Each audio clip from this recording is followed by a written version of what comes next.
Hey friends, you're watching Gardening on Taylor Mountain and my name is Bobby.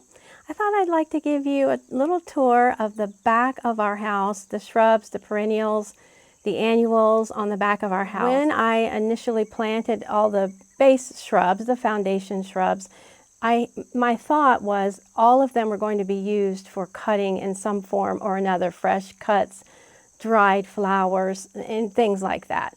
So pretty much everything back there, it's not going to be oh, this is exactly how you should plant everything or where you should place everything video. Anyway, I hope you'll enjoy seeing some of the things that I have planted on the back and the other side of my house. So let's turn the camera around and we'll take a look. Just moving around to the side of the house, I thought they were little lime hydrangeas. The tag all said little lime hydrangeas, but little limes are only supposed to get about 5 feet tall, and the Limelights get about 8 feet tall, 6 to 8 feet tall. So you can see these are at least 8 feet tall. And bear in mind that we have just had tons and tons of rain. That's why they're drooping just a bit, and the blooms are really heavy from all of the moisture. But they've been here, I'm going to say, around probably 8 going on 9 years. And, you know, the tag could have been mislabeled. But I love them. I use them for drying the panicles. This is the Panicle hydrangea. These are by proven winners. So let's just go ahead and call them the Limelight. I've always called them the little limes. Let's just call them the Limelight because they're so big. But you can see how the panicles start turning in around the 1st of August, around, late July, 1st of August. They start turning their fall colors.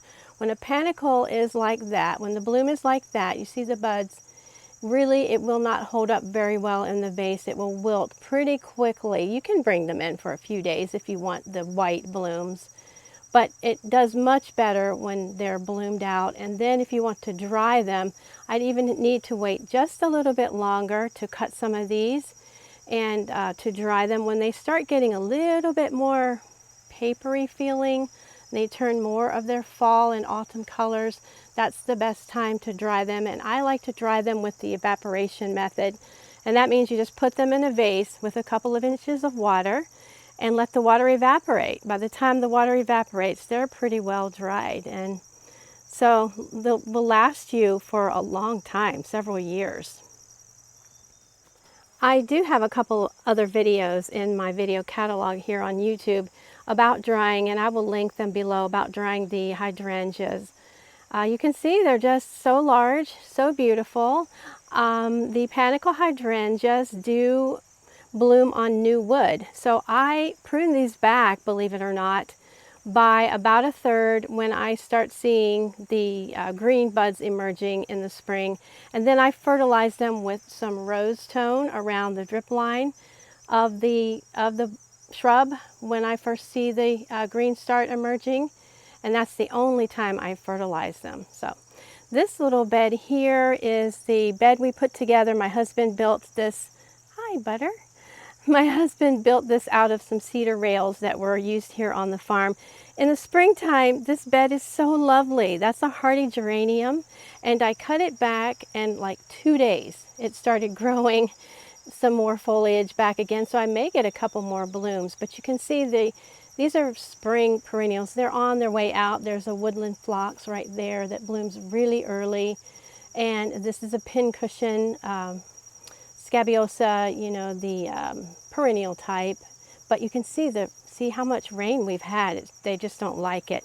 Then I had a couple of extra Prairie Sun Rudbeckia that I had grown from seed that I just stuck in here. So I'm thinking I might actually put more of those in here so we'll have some summer interest. There's some columbine back there. So during the spring, there's some delphinium that are all completely done now. During the spring, it's really pretty, but now, not so much.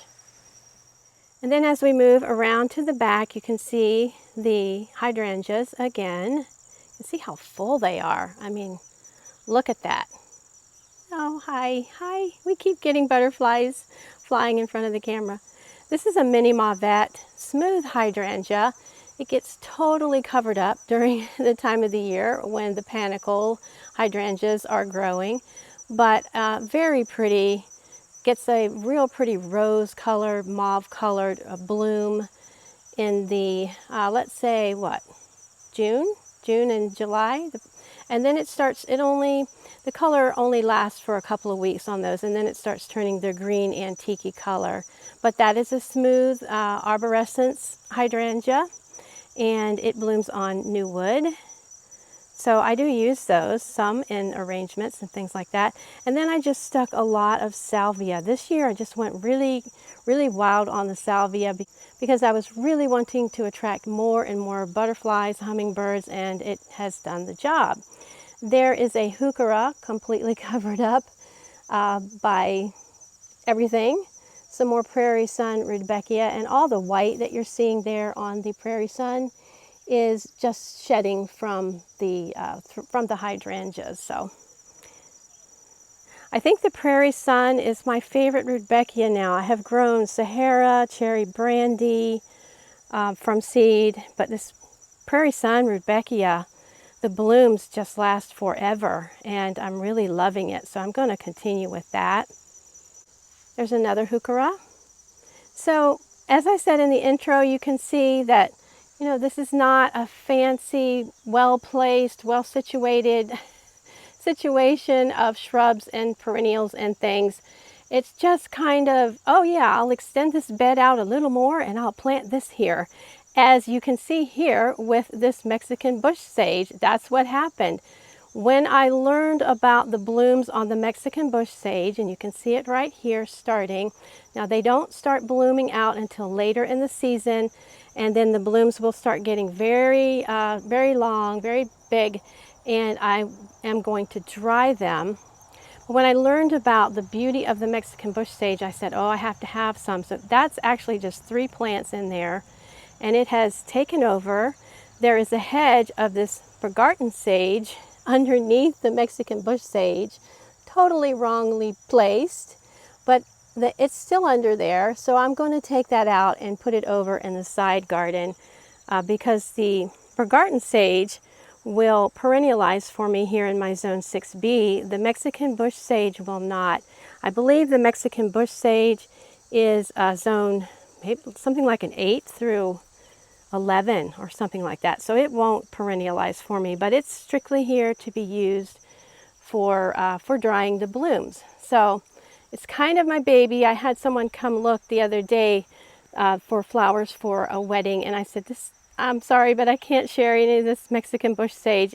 You can have everything else, but not this. So because the foliage, you know, I have used a little bit of the foliage in some arrangements, but I'm holding off on that. Hiding behind there is one of my Macrophylla Hydrangea, or your mobhead hydrangea, your big leaf hydrangea, and the blooms are already starting to turn the antique color. Because my soil is acidic, then my blooms are blue.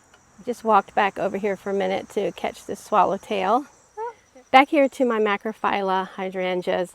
I have 3 of these, and they bloom on old wood. I have a video talking about the Macrophyllas and when to cut them.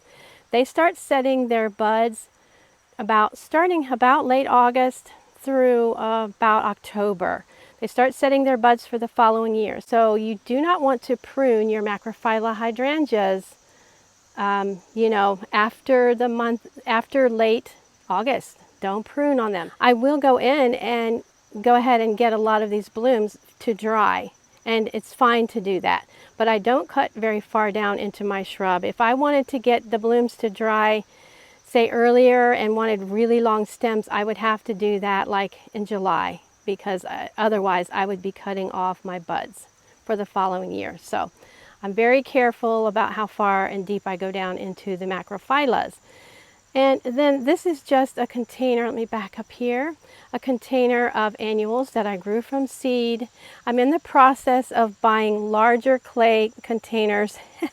I always just jam them so full, and too full. So I'm getting some larger clay containers just to have in my collection. A tall ageratum here that I grew from seed, the blue tall ageratum. Been using that in a lot of arrangements and things. The sun has decided to come out on us, so I can't really see in the camera what I'm doing here. I hope you're seeing better than I'm seeing. This is a little quick fire hydrangea. This is a Panicle hydrangea. Again, I have a video on this. I think, in my opinion, my humble opinion, this is the easiest Panicle hydrangea you can grow. It blooms out very early. It's one of, for me, the panicles, it's one of the first that blooms out. It starts blooming with a white bloom, and then pretty quickly it starts turning this beautiful pink, kind of a fall type of a color. Isn't that just gorgeous? This one is at its full height. They do not get real tall, and so it's a little quick fire by proven winners. Just love it so much. And I barely prune it back. I deadhead it, any of the spent blooms in the early spring, and give it a dose of the rose tone around the drip line, and that's it. Really super easy care shrub. And then some more annuals that I started from seed there and just jammed in there. Some more salvia. I'm loving the white salvia this year. And some more ageratum, things like that. Let me take a backup shot here at the back of our house and give you a little bit of history, maybe, if you're interested, about our home here. We've lived in many houses here on the family farm. And this is the final one, I think, that we will be living in here. We built it in 2012, and it is our downsized home. It's not very large. It's 1,700 square feet, but we did all the tall ceilings and things to give us a little bit more room. You're seeing one of my favorite things of the house there is the garden window. I wanted that so badly, and it's quite expensive if you decide to put in a garden window, but well worth it. A lot of fun. But anyway, we don't do a lot of fancy back here. We don't do a lot of fancy anywhere. There's not a lot of fancy here. I'm not a fancy girl. I think if you've watched me for any amount of time, you know that I'm pretty much a country girl. So I'm going to swing around so that you can kind of get a view of the backyard here. We have purposely kept this yard open in wide spaces like this because we have 5 grandchildren. They live here on the farm as well in another home, and there have been races and rolling and running and sleigh riding and you name it down this hill. So we purposely kept it open. This was a hayfield at one time. No longer use it as a hayfield. We have several other fields that are designated hayfields now. But anyway, just giving you a little bit of a view. Up on top of the hill is what I call my production garden, and that is full of shrubs that they're used to cut for cutting, just like everything else around here. So one day I'll take you up and show you that. But anyway, just thought I'd give you a little bit of history. My husband has lived on this family farm his entire life. I've lived here for almost 43 years now. And over, let's see if we can see, is the home place. I'm not sure if you can see it. A little glimpse of it. Oh, that's the meat house there. Anyway, a little glimpse of the home place over there. That's my mother-in-law, still lives in there. So these are all cattle fields, pastures that we rotate in, and just giving you a little feel of where we live. Let me give you a swing around here of the back of the house here, a little bit wider shot. Those Panicle hydrangeas are just, they're kind of the star, aren't they? The star of the show. Swinging over here to the utility side of the house, all of the necessary things. Again, as I said, this wasn't meant to be fancy and well placed and well laid out. It was just they were put here so I could use them for cutting and enjoy them as well. Another Macrophylla Hydrangea, and I love the electric blue color that they get in the summertime. So pretty. And I'll swing around here to this one. This one is just, the blooms faded out pretty quickly and got all kind of goopy looking. I'll throw up a picture on the screen of what it looked like. It's a beautiful purple and white Macrophylla bloom. So pretty. It does not change color. It did not turn, you know, it didn't darken or anything with my acidic soil. It just stayed the purple and white. Half of the shrub did not bloom out. It probably got hit with a freeze this side. Probably the buds were frozen. And then the ones that were tucked under here did not get frozen. So then some glads that I just left in the ground. I had some lilies, some poppies in here and things like that. I hope you enjoyed seeing some of the shrubs and the perennials and the annuals on the side and back of my house. Nothing formal, right? Nothing fancy. Everything is just sort of placed there so I can enjoy it, or we can enjoy it, and I can use it. And so I'm really thankful for what we've been given here, what God has blessed us with, and I'm not making any excuses. I don't have anything against any formal gardens or anything like that. I admire them, but that's just not for me really here, and it's just not something I can do or maintain. I really want to say thank you so much for your support. Your comments are just the greatest. I have enjoyed and am enjoying getting to know you guys so much, and I really appreciate your support. I really appreciate your comments, and we're just growing together. We're learning together, right? And we're learning just different things about the garden. Anyway, I wish you well, gardeners, and until next time, happy gardening. Bye-bye.